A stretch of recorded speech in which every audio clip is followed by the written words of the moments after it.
Hey FlossTube, welcome back. This is my 100th FlossTube video, and I'm excited to share with you what I've been working on since the last time I talked to you. It's been 4 or 5 weeks, so I have quite a bit to show, and I'm excited to show that. But first of all, I want to welcome you. If you are new to my channel, welcome. I hope that you enjoy the things that I have to share with you. And if you are returning, thank you for coming back and watching my videos. I really appreciate it.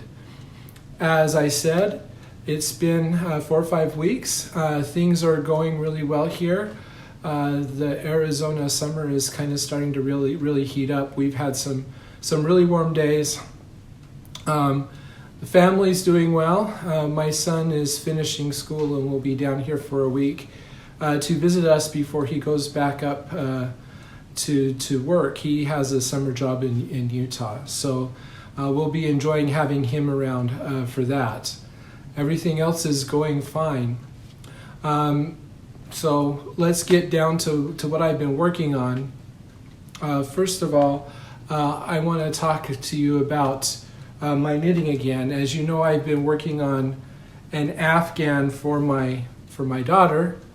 It's going to be a surprise when she comes home in August, and I've shown you this. Like I've already shown you this. So there's the first panel that I knit, and then I knit this panel. This was the second panel that I knit, and I showed you that I had finished that. Basically, this is the Hue Shift Afghan. It's basically 10 different colors that are kind of stitched in different combinations to form kind of a pattern. And what is new is I finished the third panel. I've kind of slowed down a little bit. I haven't been knitting quite as frequently as I was, so this panel took me a little bit longer to finish. But I finished it, and of course this is the blues and the greens up to this yellow hue up here. So that's a completely different. So far every panel has been completely different from the other ones, and I really enjoyed stitching this. This is more along the lines of the colors that I enjoy stitching with. So there's that. So that's really exciting. That's this Afghan is stitched in 4 panels, and then you sew the panels together and then knit a border around it. So there's my third panel. So 1 more panel to go, and the next panel will look. Well, it'll look like this one, sort of.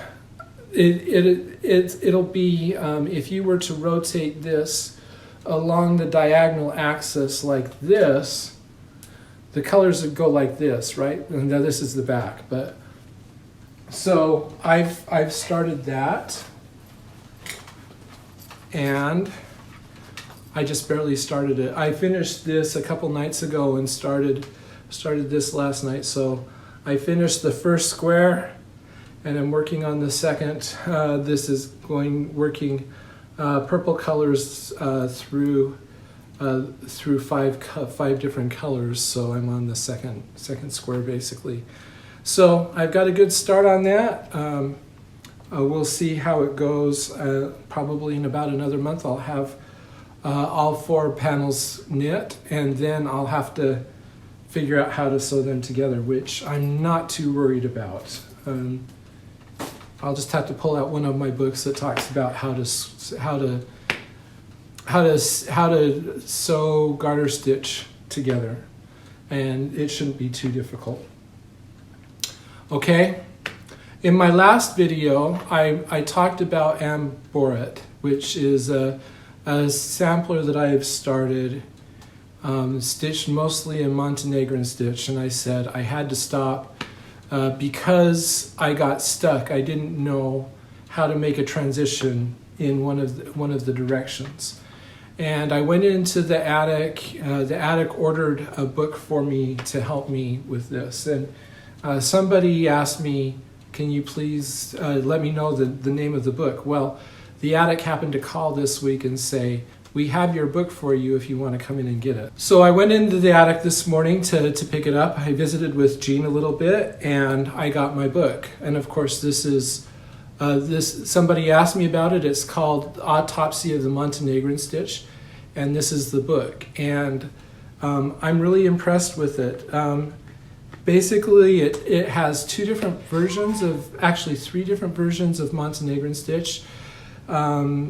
It has a version that it calls the XI version, and that's because on the back of the fabric it looks like you have X's separated by vertical lines, and then it has what it calls the square version, and the square version on the back of the fabric it looks like squares all lined up.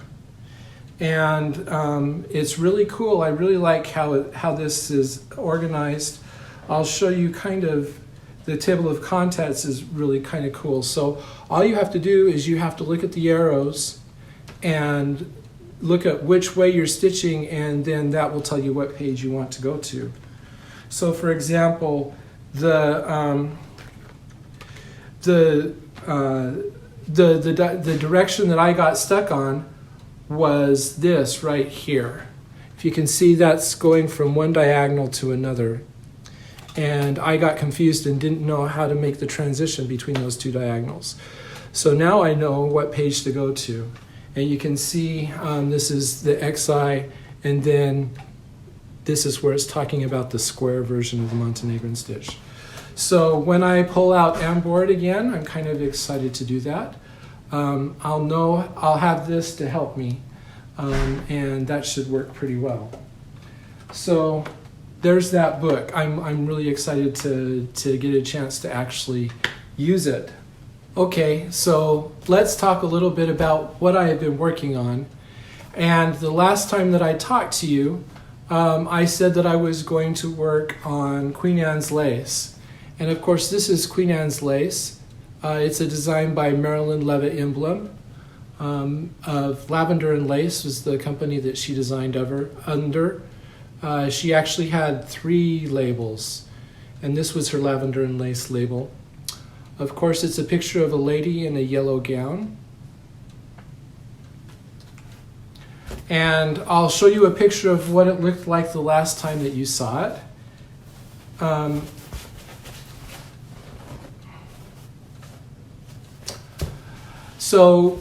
So I am stitching this on 32 count Dirty Belfast Linen. I am stitching 2 strands of floss over 2 fabric threads. And I've really enjoyed working on it. And I'll show you what it looks like now. This is what it looks like. So I basically stitched a couple of diagonals, I think. And I actually worked on this for 2 weeks because I didn't have a lot of stitching time the first week and didn't really have as much of I didn't accomplish as much as I would have liked to. So I decided I'm just going to work on this another week. And so this is about 2 weeks worth of work since the last time you saw it. I stitched down, finished this diagonal, and I think I finished another diagonal and got started up here. So as you can see up here, I've started this. This is actually a pretty easy piece to stitch. This is all blocks of color. The green there's a lot of confetti in the green. The green takes me a long time to get through, but then once I get through get to the dress, it really goes fast. The other thing that I did is I have been leaving the metallic floss to stitch later. So you can see there's metallic floss in there. I don't know how sparkly it's going to look, but it looks pretty sparkly. I had about 3 or 4 diagonals worth of empty stitches that I needed to go through and fill in with floss, and I also did that. So that took 3 or 4 nights, which is kind of a lesson for me that I really shouldn't put that off like I was doing, because then it'll just take me longer to fill in later. I've also kind of reached a milestone. This is the bottom corner of the design now. I've hit the bottom corner, so now my diagonals are remaining the same length as I move up towards the top. I think if I remember looking at the chart, I have about 6 more diagonals to go, and then we're going to start to see the top corner start to appear. So that kind of feels good. That once I hit that top corner, then things will start to really feel like they'll pick up. But yeah, so far this is looking really good, and I'm excited to see what's going to happen. What's really exciting is things are going to start to really change a little bit. I know that when I come down here, she's holding a bouquet, and the bouquet is right here. So when I get down here, I am going to actually start to see the bouquet that she's holding. So there'll be a little bit of color to break up all of this yellow. Also, you can kind of start here. This blue is going to kind of start coming up vertically as well, instead of sloping like this. So I think this is going to start to really take shape and take on a little bit more character as I start to move up through the design. So I'll be really excited to see how this looks the next few times that I stitch it. I'm showing you pieces in order, no particular order, because of the way I'm stitching now. So one of the other pieces that I worked on is this is the Red House Sampler by Brenda Keys. And I've really enjoyed working on this. If you remember, this is a piece that I started in January of 2020. So it's been about a year. We did this as a stitch-along. And so if you want to follow along with us, there is a BTL Red House Sampler hashtag that you can use to post your photos or follow and see how people are doing with this. There are a few people who have already finished it. They've been more diligent than I have in actually working on this. It's not very difficult.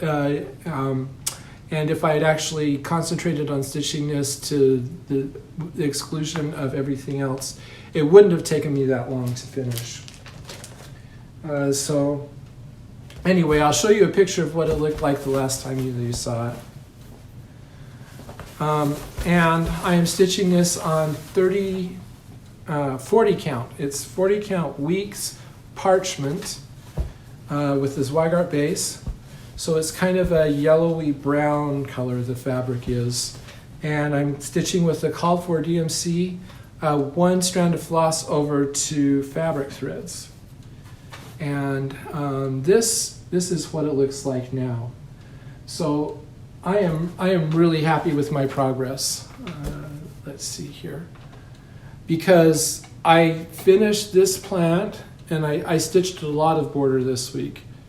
So I brought this border down to here, and then I came over here and brought this border down, and then I started working on this tree. And I had to finish the tree. I had to finish the trunk. I didn't want that tree to just be floating in air. So I finished the trunk, and then I brought this border down across. So now we found the bottom corner of the sampler. So we've got this tree. There's a man and a woman underneath the tree. There's some ground that I have to stitch, some grass, and then of course the red house right here. And then there's another, it's not a tree, but I think there's some plant motifs or something over there. So I'm really happy with my progress. I feel like I accomplished quite a bit, and I'm excited to work on this some more and get over into the house. The meat of that's really the meat of the sampler, right? And I'm excited to do that. So when I stitch this again, of course, I'm going to work on finishing the people under the tree and bringing the border around, so then I can start working on the house. But yeah, so far it's looking really good, and I'm really happy with it. And I'll be glad to. I can't wait to pull this out again. Okay, so that brings me to my focus piece. I've been talking about that, how I've decided that in order to be able to feel like I'm accomplishing something especially with the older pieces that I'm working on, I'm going to have a focus piece. And in general, that piece is going to be my oldest whip. And I'm just going to work on it every other week until it's finished. And that's what I've done. I've worked on this 2 weeks since the last time you saw it. And of course, it's Amid Amish Life. This is a design in 3 parts that was published in Cross Stitch and Country Crafts in 1987, in the March, May, and July issues of Cross Stitch and Country Crafts in 1987. It's also available in this book, 101 Best Loved Designs from Cross Stitch and Country Crafts. If you can find it, it's available as its own leaflet too. But this has turned out to be really hard to find. There's a lot of people who have asked me if it's still available. It is, if you can find it. From what I understand, most people who tell me that they have found it in the old magazines. So your best bet is probably looking for the old versions of Cross Stitch and Country Crafts. I'll show you what it looked like the last time that you saw it. And this is being stitched on 25 count Wedgewood Lugana. Because it is 25 count, I am stitching 3 strands of floss over 2 fabric threads. And I've said this before, I did that because it was 25 count, that's a pretty low count, and I wanted to make sure that I had good coverage. I will never do that again for like a full coverage piece, just because it has been kind of a pain to me. I've decided that I'll always drop the count down rather than stitch using 3 strands of floss.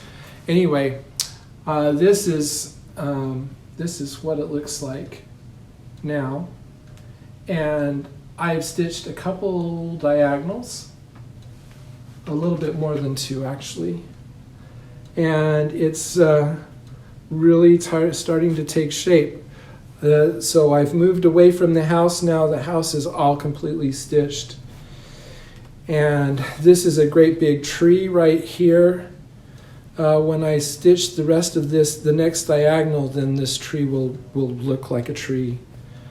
Kind of some fields down through here, and we're seeing the I guess you call it a carriage.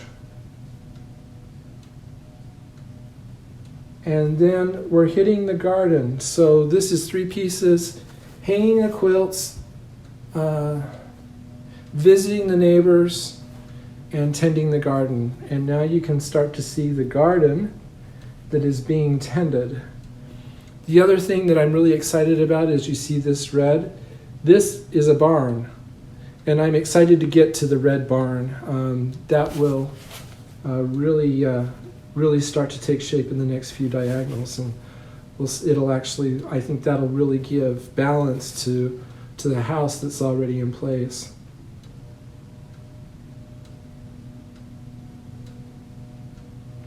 Okay, so yeah, I'm really happy with this, and I've really enjoyed working on it. It's nice to do full coverage and then transition to something like the Red House sampler that's not full coverage and work on it, and then come back and do this just for a little change of pace.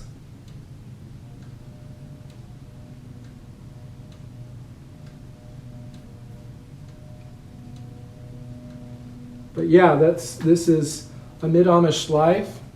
I'm really My spreadsheet says I have 46 days left to stitch on this. 46, that's what? Almost 7 weeks. I don't believe that. I believe that it'll take longer than that. Part of the reason why is that's based on how I've stitched in the past on this piece. When I was in the house, things were going pretty quickly because it was all one color. I have slowed down because of there are a lot of color changes in here. And so that has slowed me down. Perhaps the barn is going to be more solid like the house was, so perhaps I'll speed up again once I get into the barn. This down here will also be pretty complicated. And of course, that number of days does not include all the back stitching. I haven't done any back stitching yet, and almost everything is back stitched. So this is going to be one of those pieces that when I finish, it's going to be several weeks of back stitching before it's actually finished. But I think that focusing on it like I'm doing is good, because it's been something that I've been working on for a long time, and it's time to get it finished. So that's what I'm doing, is I'm working towards getting it finished, because there's so much left. It's going to be a while. So you're going to see a lot of this in the next few months. But that is pretty exciting. Okay. I had somebody send me an email and ask me if I could explain a little bit about cross-stitching on linen or Evenweave. And really, it's not that difficult. I'm going to try to find a diagram that I can show. All that you need to remember is that instead of stitching in each hole in the fabric like you do with Ada, you're going to stitch in every other hole. You're going to stitch over 2 threads of fabric. So if you see in this diagram, you can see how there's threads of fabric, and you can see how the stitch is skipping over a hole, and you're stitching over 2 threads. I don't count fabric holes when I stitch. I tend to count threads, and so sometimes I will count down 2 threads and over 2 threads. But over time, your eye kind of trains itself so that you can see. I can actually see the grid because I've been stitching on linen for so long, and I rarely have to count. Sometimes I have a little bit of a difficult time, especially if I have 2 fabric threads that are differing widths. It kind of changes the grid a little bit, but for the most part, I can just see it. And part of what my eye trains on is, you'll see in this diagram also that there's horizontal threads and vertical threads. You've got vertical threads going over the top of horizontal threads like this, and then you have horizontal threads that are going over the top of the vertical threads like this. And when you stitch over 2, you're going to stitch in the same, I like to stitch in a hole that is next to a vertical thread, like this diagram shows. You can stitch, there have been people, there's a general rule that says that that's the best way to stitch. I'm not sure. It's just that you just need to be consistent. And when you do that, that makes it easier to see the grid, because I tend to look for the vertical threads, and that helps me see the grid. So anyway, that's it's just like stitching on Ada, except for you're stitching over 2 threads. And I enjoy stitching over linen more than Ada. I wouldn't say that I'll never stitch on Ada, but I enjoy stitching on linen and Evenweave. I especially like linen, just because to me it's easier to make nice stitches on Evenweave, and I really enjoy that. Anyway, so that's how you stitch on Evenweave. For those of you who are wondering, There are a lot of people who are starting cross stitch after a long time. When they stitched before, they stitched on Aida. They never stitched on linen, and they're kind of interested in learning how to do that. So that's why I decided to answer that question. I hope that helps. I'd show you me actually stitching, but I can't get my camera close enough to give you a close enough view of the fabric in focus to be able to actually see how things work. So that's why I brought up that diagram. Okay, let's talk about plans. Normally, I would be moving on to the next piece in my rotation, but it's May. Today's the first day of May, and at the beginning of the year, I said I'm probably not going to do this, and then I decided to come up with stitching on a focus piece. And one of the things that has always kept me from wanting to have a large number of projects on the go is that the more projects you have, the more time it takes, the more time you're taking as you move through each project. And you get to a point where you'll never finish anything. I don't live to finish, but I like finishing. So coming up with this focus piece has the idea of a focus piece where I am half monogamous and stitching on one project half the time has kind of made me feel like I can start other things. This is going to be, they're started, but they're not going to get a lot of attention after they've been started. It's just kind of putting a marker down saying, this is a piece that I want to stitch. And about 3 months ago, I had the idea, what you could do if you're going to start a bunch of pieces is you have a bunch of seasonal pieces where you've stitched one of the designs in the season and you haven't started anything else in that series. And I thought, I could start one of each of those pieces, and that kind of opened the door. And so I decided and then I thought, well, but I want to start all this other stuff too. So I have 5 pieces that I want to start in May because there's 5 Saturdays in May. I've got this list. This is kind of what I'm planning. I haven't planned on when I'm going to start everything, but this is kind of what I'm going to do over the next 5 weeks. And then I'm going to return to working on my focus piece and every other piece working through my rotation. And so, like I say, I may chicken out halfway through. I may change what I'm starting. This isn't set in stone, but this is what I am thinking right now. So, of course, I got a cross-stitch pattern for Christmas. I got a set of 3 patterns for Christmas, and I have to start one of those. So this is the first piece that I am definitely going to start. This is Joy. It's by RETM. This is what I would consider to be the centerpiece.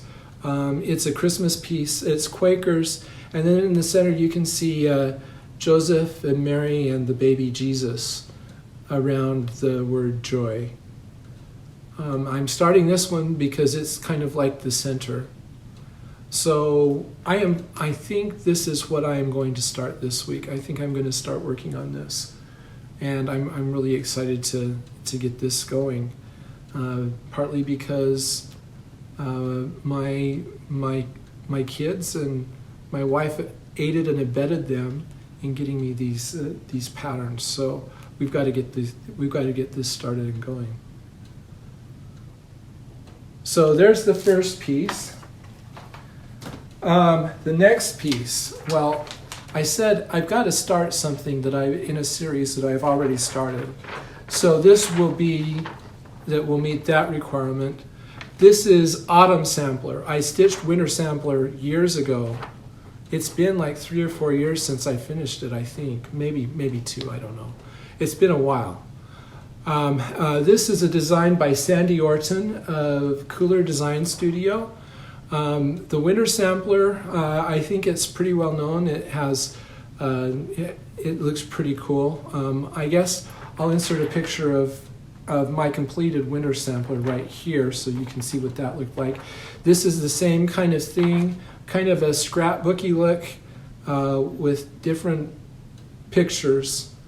And so I've decided I've just got to say I'm going to start these, because if I don't, I'm sure I will enjoy stitching it, but if I don't start it, it'll never get stitched. So this is me putting a marker in the sand saying we are going to stitch Autumn Sampler. So this is the next piece that I am definitely going to start. Okay. Okay. This piece, 101 out.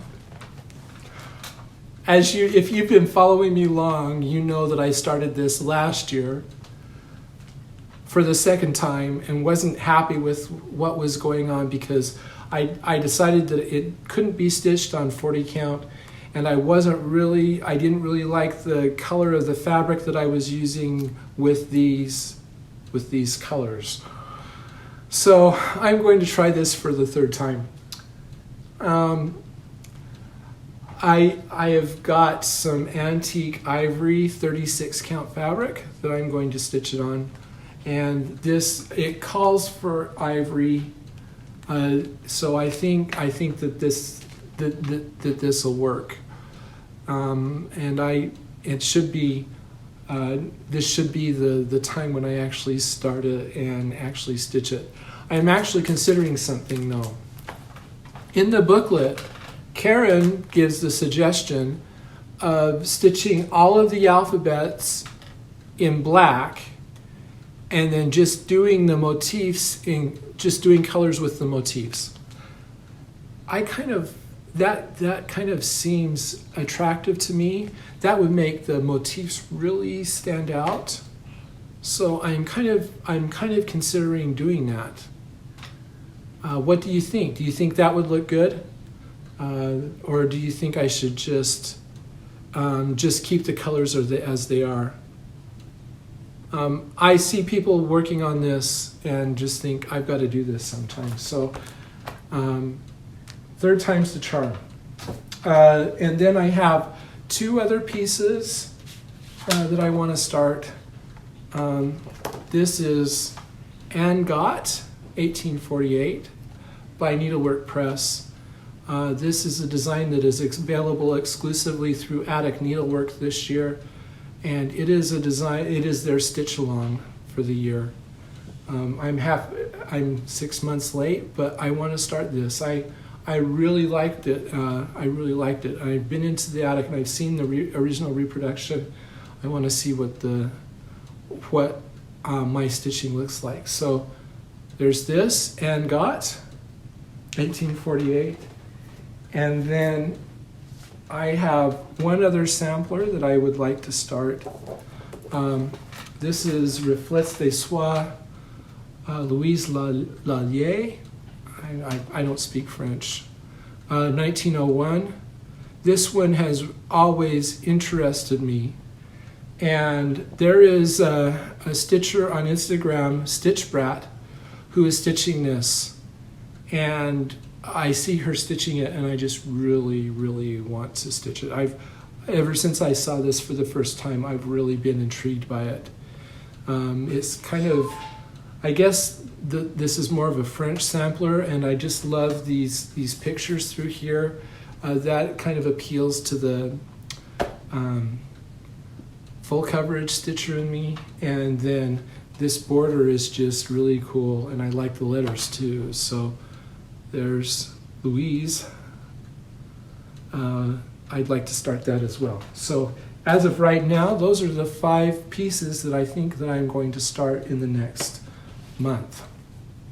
Okay, so those are my plans. Now, The last time, in my last video, I announced a giveaway for this big Dottie project bag from Fat Quarter Shop. I have been using this bag for my knitting, to hold my knitting. It is a great big huge bag. And of course I had people enter to win this bag. I had 61 people enter, and I'm glad to announce the winner. The winner is Caddy Sue Cats. So, Caddy Sue Cats, congratulations. I am excited to send this to you. All you need to do is send me a direct message through Instagram, or you can send me an email address. My email address is in the comments below. You can send me your address, and I will get this sent to you. I hope that you enjoy it. I have really enjoyed this bag. It's just perfect for holding all of the yarn I needed to knit my Afghan, and it should be perfect for you for whatever project that you want it for. So thank you for entering my giveaway. I really appreciate it. Now, as I mentioned, this is my 100th Floss 2 video, and I want to thank everyone for being there, to supporting me to reach 100 videos. I really appreciate it.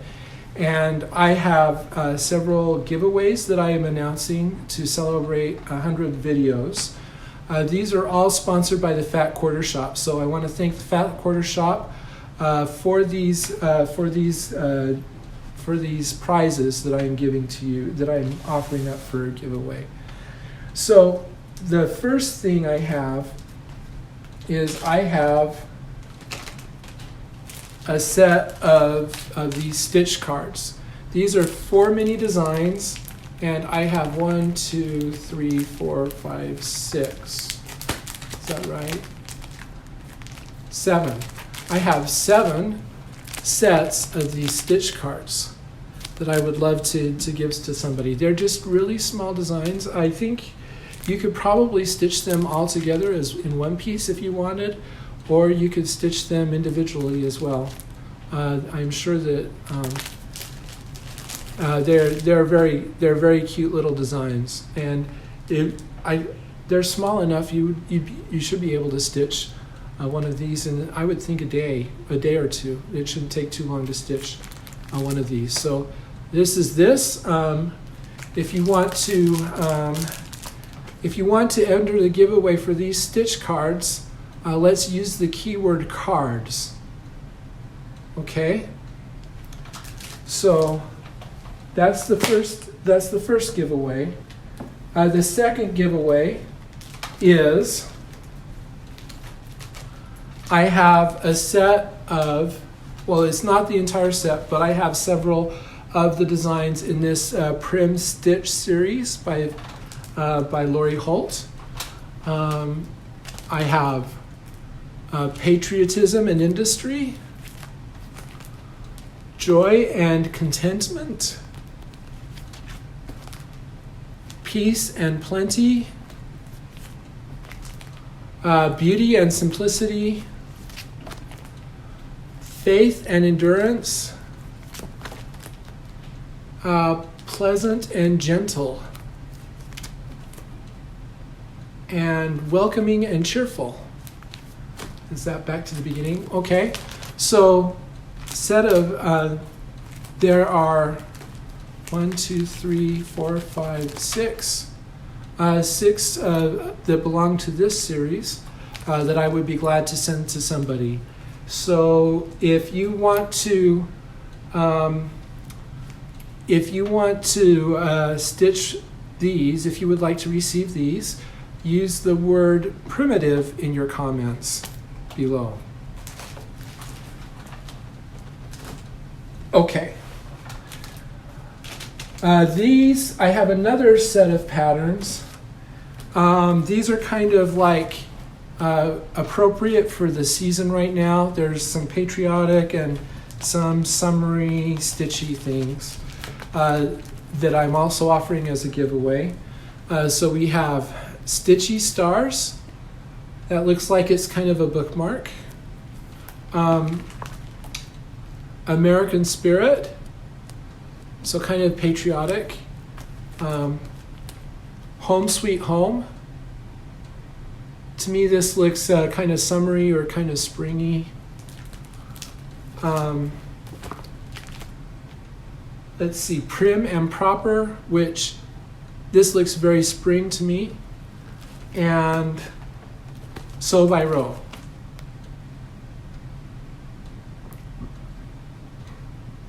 Okay, so these patterns are all available for a giveaway. If you want to, if you would like to enter this giveaway, let's use the code word patriotic. So if you use the word patriotic in your comments, then you'll be entered in for this giveaway. Okay, I don't quilt, but I have received quilting things. And I know that there are people out there who cross-stitch and quilt, who love to quilt. So I have a set of 4 quilt patterns that I've received. This is kind of a Christmassy quilt pattern, Merry Making. And then this to me looks a little bit Halloween, kind of Stellar. Granita, which looks very wintry to me. Those are winter colors. And then I guess this might be spring. Fascinating Facets. So these 4 quilt patterns, and also this tote bag. This is called the Quilt Bee tote bag, the Bonnie and Camille Quilt Bee tote bag. It's meant to go along with a book called the Bonnie and Camille Quilt Bee. So if you would like this tote bag along with these 4 quilt patterns, let's use the word quilt in your comments. If you use that word, you'll be entered in for this giveaway. And then finally, this is something that if you will probably find useful if you're a stitcher, or if you even are a quilter or anything. I have a Bee's Knees book stand. This is meant to hold a book or maybe your tablet vertical so that you can use it as a reference or read while your hands are busy crafting, I guess. It's pink with a little bee on it.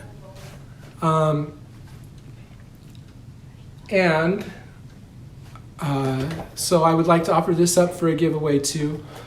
Just one thing, I'm sorry, this is a pretty heavy thing. It's metal. It feels pretty substantial. I would like to limit this giveaway to people who live in the continental U.S.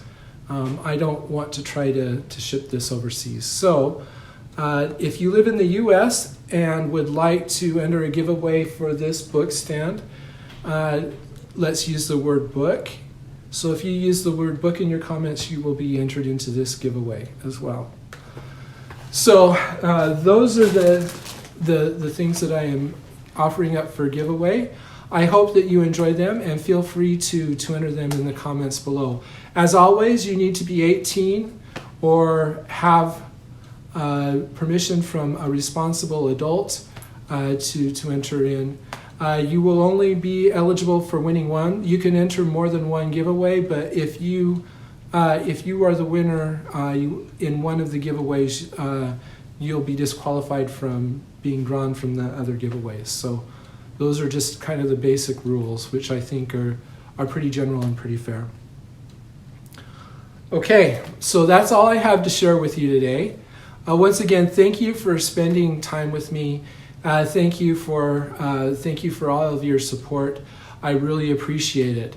As always, if you haven't yet, you can subscribe to my channel, and then you will receive notifications when I post videos. You can also follow my daily progress on Instagram. I am at blitstitch on Instagram, and you can follow me there if you want to see my daily progress, see how things go with the patterns that I'm going to start for May. Feel free to like this video, and I always enjoy hearing from you. Thank you so much for spending time with me, and we will talk to you later. Goodbye.